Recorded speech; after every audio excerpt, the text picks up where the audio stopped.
What's up, Nerf Herders? I'm Scott. And I'm J-Bone. Welcome to the Nerf Herders Podcast. Make sure you guys subscribe to our channel. Check us out on Facebook.com/Nerf Herders Podcast. And again, not a huge week for movie news, but a lot of interesting tidbits on here. The first one sounds like it's pretty much locked in. It's not officially confirmed yet, but it's being reported that Forest Whitaker is joining Rogue One, which is the first anthology film for Star Wars. Are you a Forest Whitaker fan? I'm like on and off with him. There's movies I love him in, like Bloodsport, and then there's movies. Oh God, he was in Bloodsport. Yeah. That's right. I love him in that movie. There's movies I really like that guy, but there's other movies that's so hard for me to buy into his character. I don't know, man. He's an actor that tries so damn hard, and just sometimes it doesn't hit for me. What else? But he's a good actor. Well, I mean, the only one I keep on thinking of the top of my head that he was always in was Panic Room. Yeah, Panic Room. Jodie Foster. Yeah. Yeah. I liked it. I liked Panic Room. I like Forest Whitaker. Like, I always get him and Morpheus mixed up. Yeah. I forget his name. Yeah. But I mean, I like it. I'm a fan of him. Like, who knows what I said before, like, he's probably going to be like some sort of general role.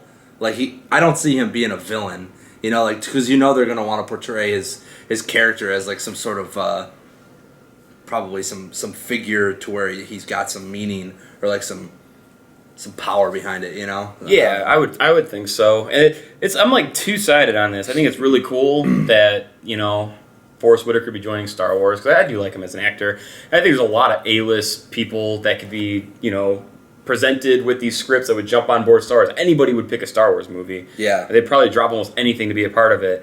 The only thing that makes me backtrack on it, and it's not anything as Forest Whitaker or any other actor, it's that I was so happy with the casting for The Force Awakens because they kept it to names that weren't huge. Some recognizable, some nobody knew.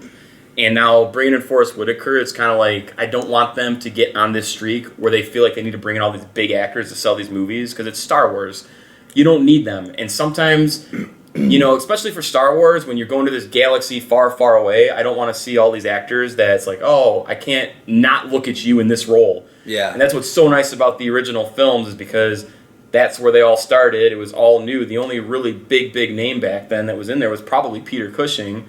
Yeah, that's true. And, wow, I am just brain farting tonight. Old Obi-Wan, Ben Kenobi. Yeah, Alec Guinness. Guinness, yeah. Yeah, okay, so yeah, those are like your two veteran, seasoned actors that were in there, and everybody else was kind of new. And that's kind of what they did with The Force Awakens, bringing in Max von Sydow, from The Exorcist and stuff like that. So, I mean, you got like your seasoned actors in there a little bit, but then you got all these newcomers. And I hope we don't get all these announcements that they're going to have all these giant, huge celebrities joining the Star Wars universe, because then it's going to be like the prequels all over again. To do some, almost like a Batman versus Superman type of, like, pushing, where it's like you got all these, like, hot name actors and actresses to, like, shoehorn your movie into success. Yeah, and Star Wars doesn't need it. Yeah, you don't need that. I think Forest Whitaker's on that good balance where you don't need to look at him in that way, but when you start bringing in, if somebody like... Oh, man, I'm trying to think of some names. Like, all right, just figuratively speaking, Channing Tatum or Chris Pratt. I don't know, just like big names that are out there right now and stuff. If these people were in a Star Wars movie, it wouldn't sit well. Even though I like them as actors, I was just like, no, I can't have them in a Star Wars movie. Yeah, because I feel like then you got like this mindset to where, okay, I know what this guy or this woman is capable of doing. And I know what their past roles are and what they were good in and not good in. So it's like, oh, they're doing this role to where I can't see them doing this. It's going to be horrible. Yeah, that's exactly. What I mean. But then again, like, sometimes it can work good. Like Heath Ledger Joker, where everybody just ripped on it until they actually saw the final product and were like, holy fuck. Now they're saying that's the performance to beat. Oh, you want to beat Joker? Well, you got to beat this guy. I mean, I'm saying to Jared Leto, but... I don't know, every now and then, like, somebody slips through the cracks and gets away with it, and does something good. No, absolutely. But, no, I agree. Like, do someone... yeah, you got to have people who aren't, well-known, so you don't know what to really expect out of them. Yeah. So when they do you hit want a to home see run, that Star Wars movie bring the actor out, not feel like you have to bring the actor into Star Wars in a sense. Yeah, plus on top of that, it's like these people are fresh, they're green, they're rookies, so to speak. I'm not rookie. I'm sure they have tons of years of like theater performance and experience, you know. But I'm saying on like a big movie budgeted screen. I mean, I'm like Star Wars, man. Like, you know, that's gonna bring their inner like soul out in that movie, as opposed to someone who's just like, say George Clooney is in Star Wars Rogue One. Like, well, let me collect my paycheck. It's like, no. Yeah, like, no, for sure. But yeah, I think it's cool. We'll see. I think Gareth Edwards is gonna crush this movie out of the frickin' park, man. Being in the conference room, you know, the big interview at Celebration, and just hearing how passionate he was about everything. That's what gets excitement going. It's not just some guy's like, I'm here for a paycheck, I'm talented. It's like, no, dude, this is a guy that grew up on Star Wars, and he is dying to make this movie. It's going to be a kick-ass quality film, and the plot to this movie is a hole in frickin' one, dude. Oh, yeah, it's going to be amazing, dude. I think it's going to be good. And plus, even the screenshots he showed at Anaheim, the trailer that dropped, the teaser trailer that dropped with the old Ben Kenobi talking about, you know, the Jedi and the dark side and stuff. It's so cool, man. Oh yeah, it's gonna rock for sure. This I was so pumped about. I just read about this today. So Beetlejuice II, they've been talking about it forever. They finally confirmed this movie was gonna happen. We knew it was gonna be reuniting Tim Burton with Michael Keaton. Winona Ryder slid in a little bit later, but it's talking that they're going to production with this movie by the end of this year. It's so weird because Bernice has got Beetlejuice on DVD and just regular DVD. Yeah, she had it like years ago, and then she's like, have you seen this movie before? And I was like, yeah, I've seen Beetlejuice plenty of times when I was a kid, and I haven't seen it in forever, you know? And she's like, well, it's probably like one of my favorite movies ever, you know? And it's like, I can't remember Beetlejuice, but I remember really, really enjoying it, dude. Like, that movie was awesome. Dude, like, yeah. Revisit that ASAP. Yeah, that movie is amazing, dude. And I'm so pumped for this sequel, man, because this is going to be like a sequel done right. I think Tim Burton's kind of fallen off his horse. I don't think he's... What's the last movie he just did? He just did... Oh, man, I couldn't even tell you. God, Tim Burton... Was it like a Johnny Depp film or something? Yeah, I'm sure. It's gotta be, yeah, because he loves Johnny The last one Depp. I can think of offhand is Alice in Wonderland, but I know he has something else after that. But dude, everything's been just so repetitive for him lately, where he's not putting out his style. You know, he always had a style, you know, Edward Scissorhands and, you know, all that, and Beetlejuice and whatever. But that gothic look to it. Yeah, but everything had its own little, like, feng shui going on to it, where it's like you could tell it was Tim Burton, but each film kind of stood on its own. Yeah. And his last films, man, like, it's just been cookie cutter films that just none of them have really delivered. The last film that I really enjoyed from him was Sweeney Todd, which was amazing. But then even before that, he had a couple that just missed for me. Yeah. I think this is going to be an excellent return to form for Tim Burton. I think getting Michael Keaton back in that role is going to be awesome. Michael Keaton's back in the limelight after Birdman now, so he's a hot actor again. Like, isn't it weird? It's so weird, man. It's so crazy. Weird seeing him being like just kind of like a distant fading memory, and all of a sudden it's like Birdman comes. Huge. I like that movie a lot. Dude, it was a lot of weird points in that movie. Like, a lot of weird well, anyways, yeah, back to Beetlejuice. But yeah, Michael Keaton's like, he's totally on the hot streak right now. And I think doing like a Beetlejuice 2, man, like with him in it, I think it's going to be good. Like, oh yeah, but it's going to be a weird sell. I think if you're going to sell it to like this new crowd of kids, you got to do things a little differently. And I think like you'll see a sequel probably, but it'll either be like the Tim Burton like way, or something to where it's a little bit watered down, or something to kind of cater towards this new generation. You know what I mean? I don't know. It's weird. I could see it totally taking like a fork in the road and just be like, all right, well, which way do we want to do this? You know? Yeah. What I'm really hoping is that they keep it fun and campy, that how the first Beetlejuice was. 'Cause there was a lot of like really weird, crappy kind of looking practical effects, because that's kind of what the movie was. You know, Beetlejuice was living essentially in this built set, you know, like in the movie, this little set. And so everything looked awesome when it was zoomed in on Beetlejuice in those scenes. I really hope they keep with that, as opposed to switching all like crazy CGI and stuff. I really hope they keep it practical, because that was that was so much of the fun that was in Beetlejuice was, you know, how goofy some of the stuff looked because of the practicality, but it was all about the afterlife and everything, so it made sense. It was just all quirky. Yeah. It's gonna rock, I think. Having real practical pranks and jokes and like effects on with actors there, it's just gonna bring it more to life. It's gonna bring them out, their character fleshed out. You know what I'm saying? Yeah.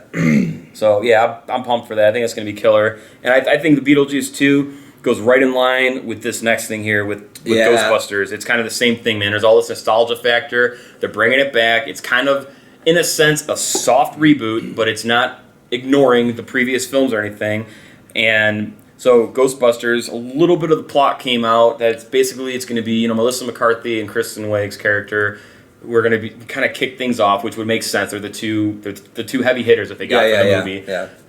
So they're kind of working to expose ghosts, and they've been working on this book or something. Things flop, and you know they separate for X amount of years, and then they come back and like form this team, and then it just leads them on this adventure. Which it's as simple as it can get, but I mean, I think you need to keep that simplistic and just have fun with the movie. But Slimer is going to be back in the movie, which is awesome. Who was Slimer again? That was the green ghost, the real just quirky green ghost. God, see all these like films that are being remade or like brought back to the industry again. Ghostbusters, Beetlejuice II, like all these like even stuff like these '90s kids films. Like I need to see all these films again, man. It's just been way too long. Oh, dude, it's going to be time to revisit all this, man. But yeah, so that's where they're going with it. I'm really happy Slimer is going to be back in it. I think that's really important to help tie this together with the past films. There's possible cameos coming up of Dan Aykroyd and Bill Murray in the movie. Cool. Yeah, which it's perfect because it's doing what 21 Jump Street would be doing essentially. You're not ignoring the previous lore to it. You're doing a soft reboot where it's kind of like, listen, this is our own thing, but it's still within this universe, and that's the way to do it. Don't try to remake it and ignore what happened. Yes. That's what's gonna piss fans off. Not being retconned or anything like that. Yeah. Right, exactly. And Dan Aykroyd was interviewed, and he said that, this is not ignoring the previous two films, and it's a really clever way that we're going to keep these two films relevant in this new film. I'm really excited to see what they're going to do to keep this all cohesive. That's what I mean. Like, so he's saying we're not ignoring the previous ones. So I wonder if they're going to bank off the fact that this is going to be like a huge blockbuster hit with the females. If they're going to kind of do like a one with the males. You know what I mean? And then, like, say, I don't know, in 3 years, do them again if they're all on board. If they will. are. You know, say this new Ghostbusters movie hits, and it hits big. Not, like, super big where it's, like, breaking records, but big enough to where it's like, wow, like, we didn't expect this. We can totally branch off and make another one. So you get the guys to join in on it, and then that one's huge, Yeah. And then you go back to the females now. And then that way you get, like, your or you do like a females and the guys all together and kind of do like a Guardians, Avengers-esque mix up or something. I can totally see them doing that if it does good in the box office. It will. They're going to make a lot of Ghostbuster movies, I think. The beauty of the Ghostbuster franchise, I think, is that you can really take any group of characters and make movies. I mean, it's ghost hunting stories. They're over-budgeted, fun ghost movies. You know what I mean? So you can really do anything you want with it. Because they were already talking about doing the male one, where I know they were talking Chris Pratt and Channing Tatum for potentials for like another male one and stuff like that.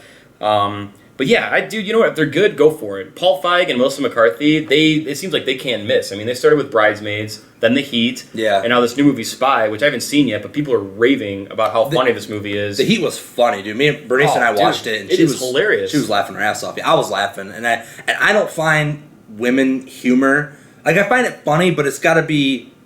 I mean, it's weird, because it seems like a lot of, like, the women humor in movies, it's kind of, like... It's like they wrote it to where it's forced humor, But if, like, in The Heat, for example, the actresses, they were just, like, naturally funny. It was, like, naturally funny. It was like, wow, this is actually...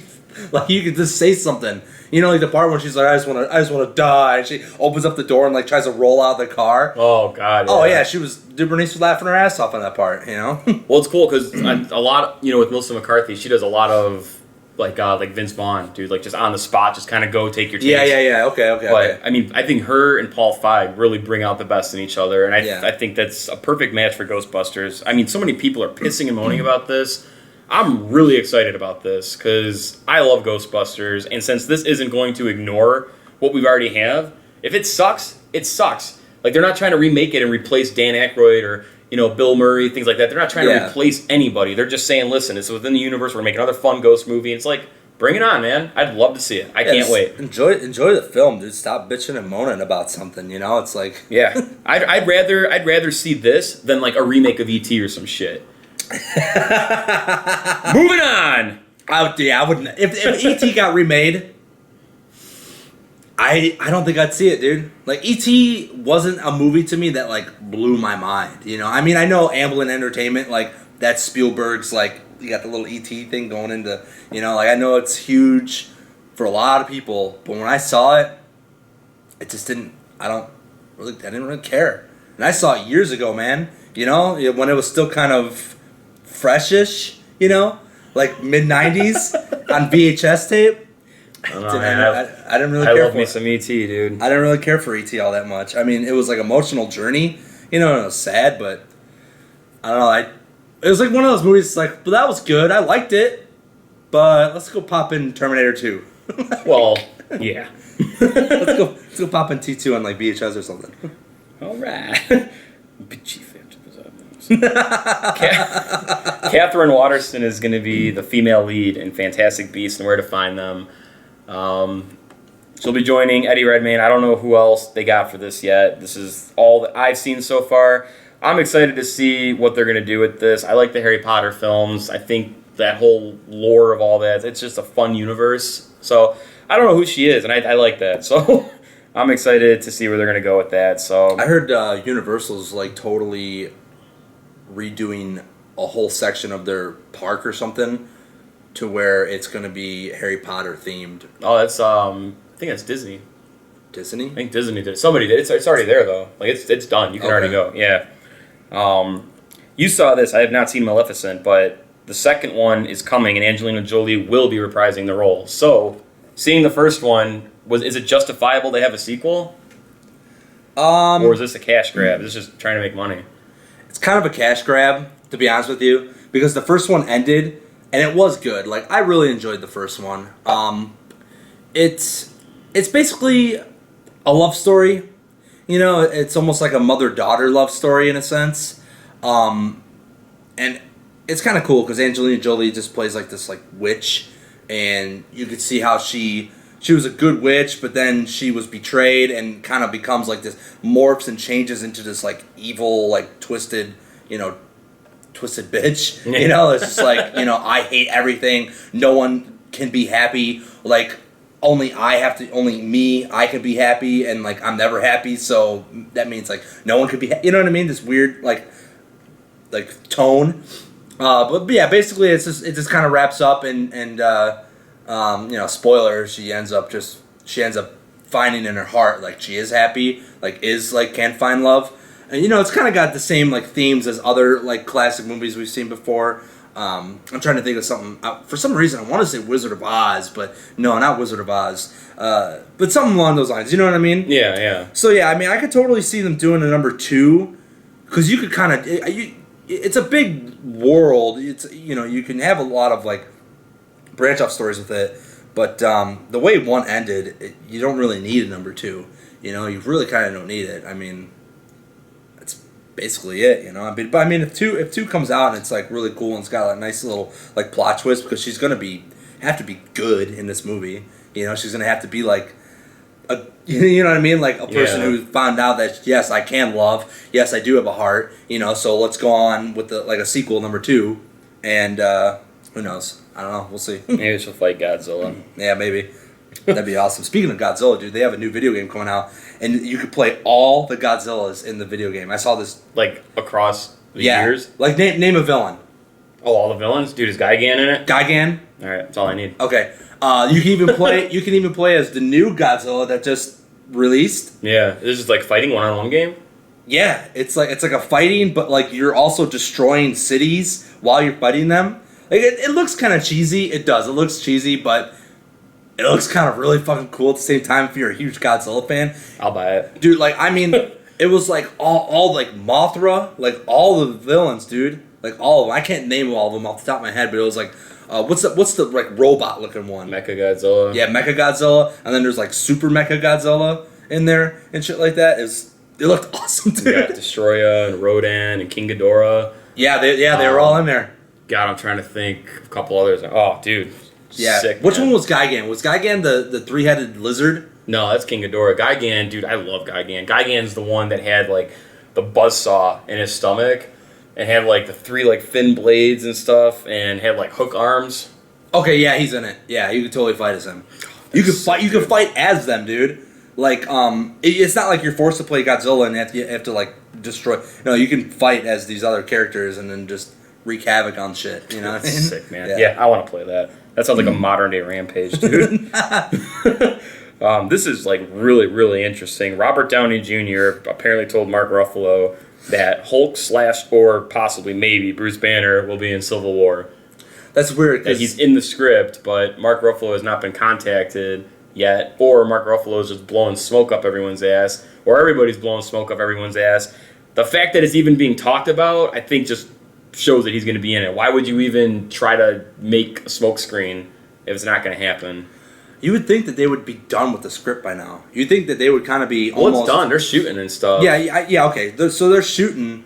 But maybe they just haven't shot any scenes with Bruce Banner yet. It's probably going to be like a cameo, dude. It's got to be like... Even if it's something, yeah. You can't... You just... I don't know, man. I don't want to see Hulk be gone until Infinity War, because then you literally got to take Infinity War and explain where Hulk's been and get him back in. I don't want that. I like how Age of Ultron just kicked off. We're just like, listen, the band's together. We're whooping ass. They don't have to go that route with Infinity War right off the bat, but I don't want it to be this whole getting the band back together. Where have you been, Hulk? We got to get you back. It's like, I don't want all that, dude. I want Hulk to get some resolution before Infinity War, so that way he's just there with everybody. Yeah, you want some context to know where he's been these past... God, dude. Well, when does Infinity War come out? It comes out in... 2018. Yeah, okay, so in 3 years, you're going to want to know where the hell Bruce Banner is and Mark Ruffalo's character has been. You know, whether he's even in Hulk form or he's just chilling. But it's like, I like this because you were saying, like, it's basically like Avengers all over again, minus the Hulk. And I think you said Hulk something. and Thor. Those are the only two that aren't. But Thor has got his reasoning because of Ragnarok. So it's like... Right, exactly. So yeah, get Hulk in there, man. I don't know why Robert Downey Jr. told Ruffalo, like, hey, your character might be in this movie, so keep your phone on you. We told him he was. Like, he was just straight up just like, you're in the movie. But Mark Ruffalo's coming out and being like, well, I don't know. Yeah, because... well, you do know. You're in the damn movie. You wonder if he was told from, like, a producer or a director, like, hey, you're going to be in this film... God, dude, I don't even know how that shit works, dude, in Hollywood. You know what I mean? Like, who contacts who as far as like, hey, we're done writing the script. We're filming this shit like right now, and you're at home like just eating a pizza, and then you get like a text from Robert Downey Jr. Hey, you're gonna be in this movie. He already knows. That's the thing, though. The thing is Robert Downey Jr. is like he's the face of Marvel with Disney, so he can pretty much do and say whatever the hell he wants, and they're not gonna say anything to him because he's the moneymaker. Yeah, that's true. He's the moneymaker. That's true. He started it. He's been holding it together pretty much single-handedly. So Civil War is going to make that much more money because Robert Downey Jr. is in it. And there's even a clause in his contract for Civil War that if the movie makes X amount of money or something like that, no way, he gets a certain percentage because of him being in the movie. That's why it got that extra. He gets push. like a kickback. There's a clause in there. Yep. So if it hits a threshold, if it just hits the bare minimum threshold, he gets to shave off. He gets to skim off the top. Yeah, whatever the clause is for it. But yeah, plus on top of his pay, which is basically just like because I'm in this like movie, it's going to make more money, so I need more money. It's like a Christmas bonus then. Wow. Yeah, it's gnarly. So yeah, he can do and say whatever the hell he wants. Damn. Well, they got the money. It's just I don't know, dude. It's like when is the line going to be drawn, dude? Like when are you just going to like say, fuck all the money? I have a passion for this character, which I'm sure they do, but. When that shit kind of like when the inner details of like their contract is talked about and like what you just said, it kind of makes it feel a little sour. It does, but look at it from like two different directions. So you got like the actor who's pushing to get more money, but then you got the studio on the other hand who's looking to dick you out of as much money as they can and make more. I mean, Robert Downey Jr. actually, when was this? After the first Avengers, I think when they were negotiating for future movies with him, he pretty much like stuck up for everybody else because Chris Hemsworth, well, he wasn't huge. He wasn't making a lot of money. Some of the other actors weren't making a lot of money, so he basically pushed. In a business where 95% of the people are like unemployed, Yeah. So he pushed hard to get everybody bumps and stuff too, and I mean that's how much pull and power he has, with Marvel and Disney. Wow. So I mean, dude, yeah, if I was there and they were like, yeah, we just made $2 billion off this movie, I'd be like, yeah, pay up, pay up. Yeah, I mean, I didn't think about it like that. Where the studio's trying to say, it's not in essence like we want you. We'll give you a blank check. It's more or less like, here's the amount we think, what do you and your lawyer think, and your agent, and we'll hash it out then because, we're trying to fuck you.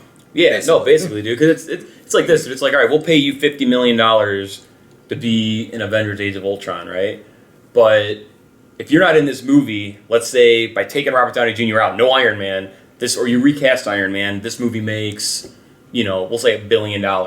But because Robert Downey Jr. as Iron Man's in that movie, now it just made $1.8 billion. Yeah. You know what I mean? And it's like, in that sense, it's like, yeah, dude, give me my money.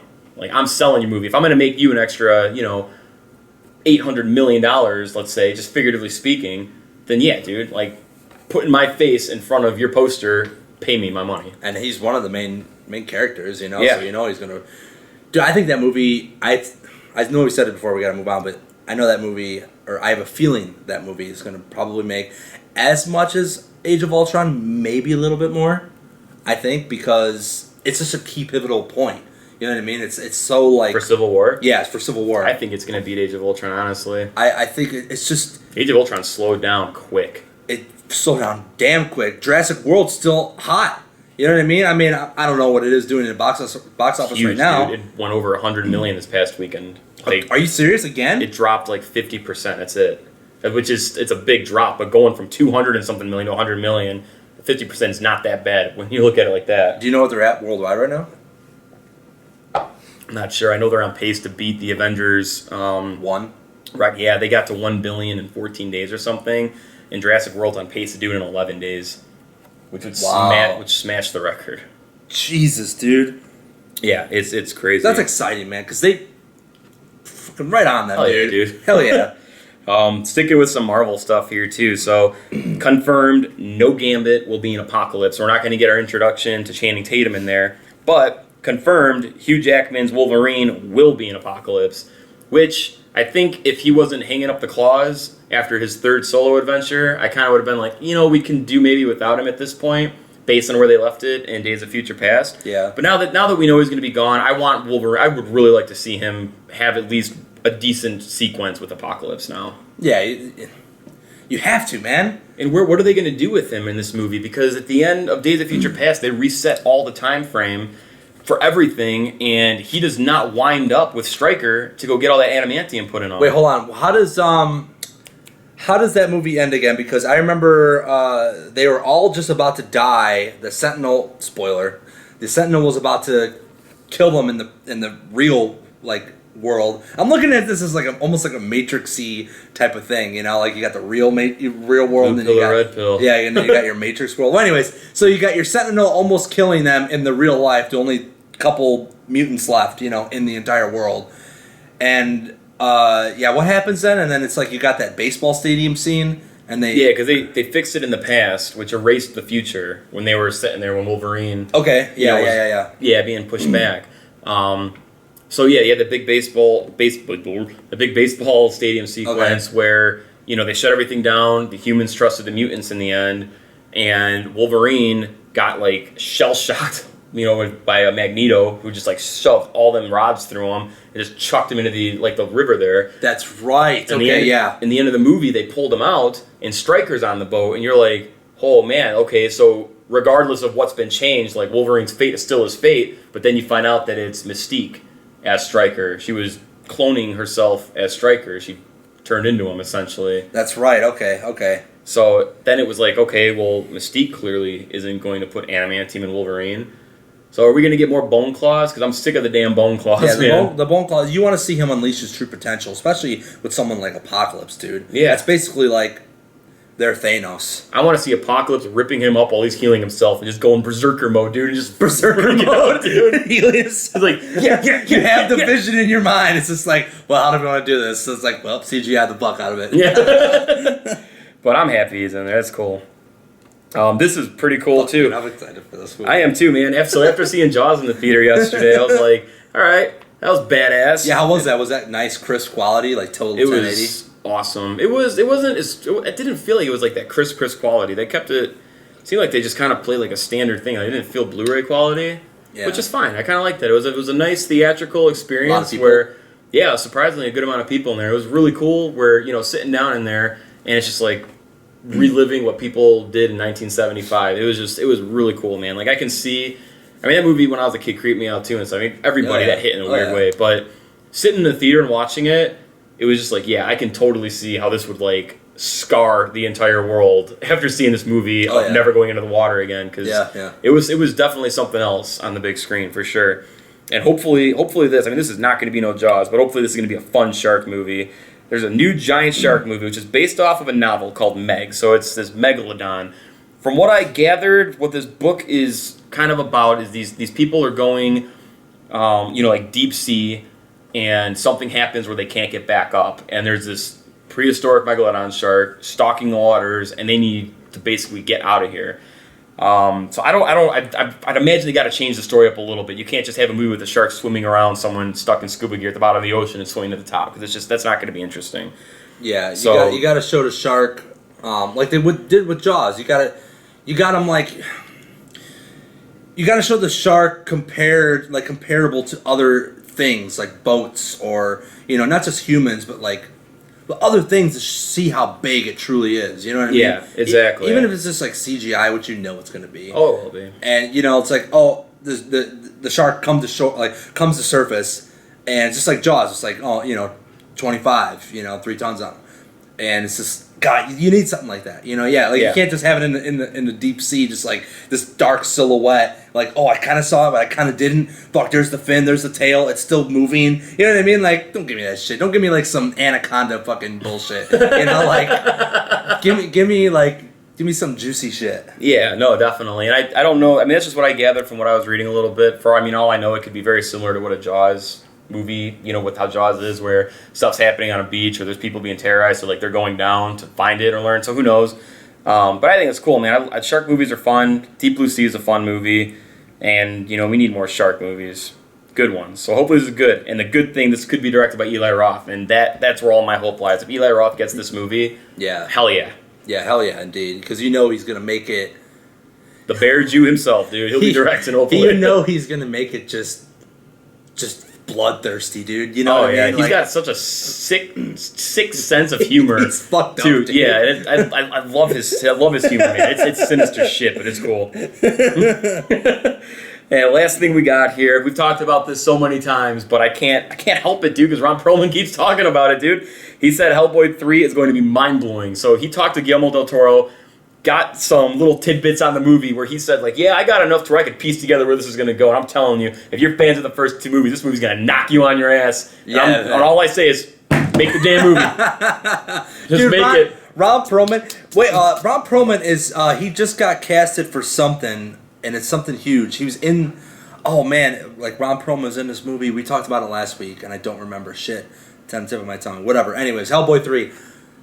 I'm a Ron Perlman fan, dude. Like, I'll definitely go see Hellboy 3. Big Ron, dude. I was a fan of Hellboy 1 and 2, but I wasn't, like, a huge fan.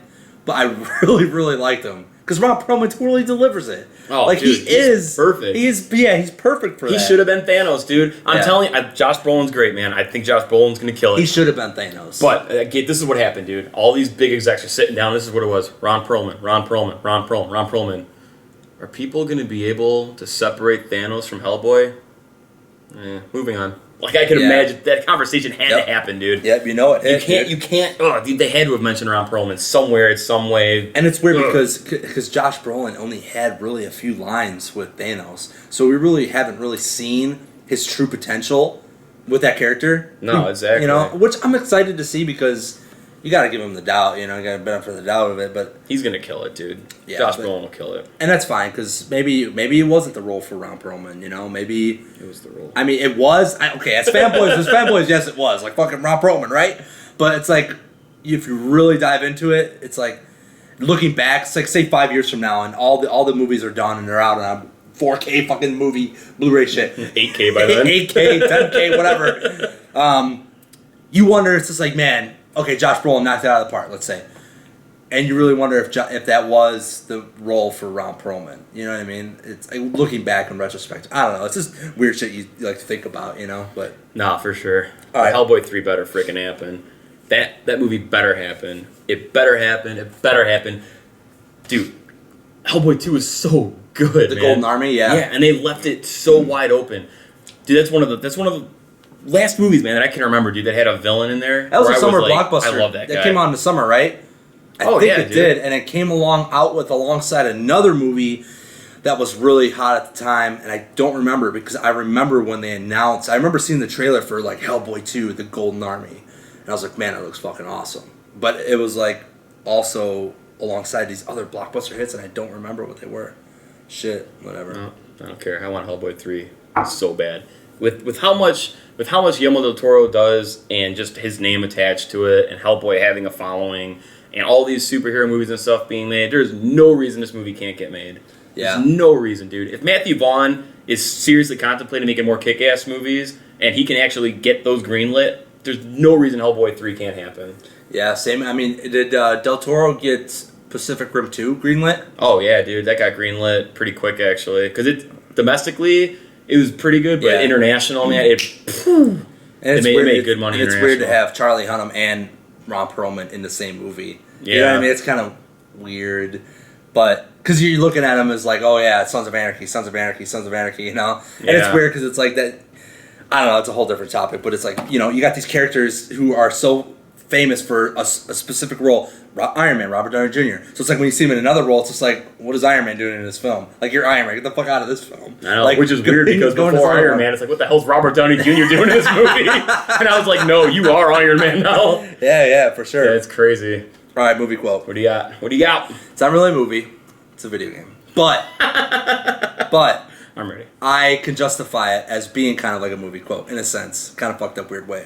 So it's from the Last of Us. it's the new Metal Gear Solid 5 trailer. Damn, all right. And the reason I put this one, I love this quote a lot. A, because the person who says it, who narrates it, is Ocelot, Revolver Ocelot, if you know anything about Metal Gear lore. And that's voiced by Troy Baker, right? Troy Baker, who did, you know, who's famous, who's like the new hotness.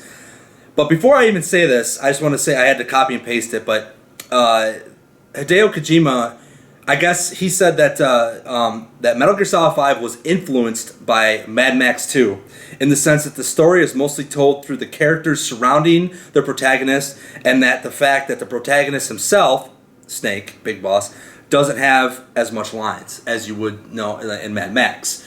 And it shows him showing his trailer off to George Miller, and they have like a bunch of pictures next to each other. So he's like a closet movie freak. He really is. Yeah. Like, he's a closet movie director. So the line goes, "In his eyes, the greatest symbiotic parasite the world's ever known isn't microbial, it's linguistic.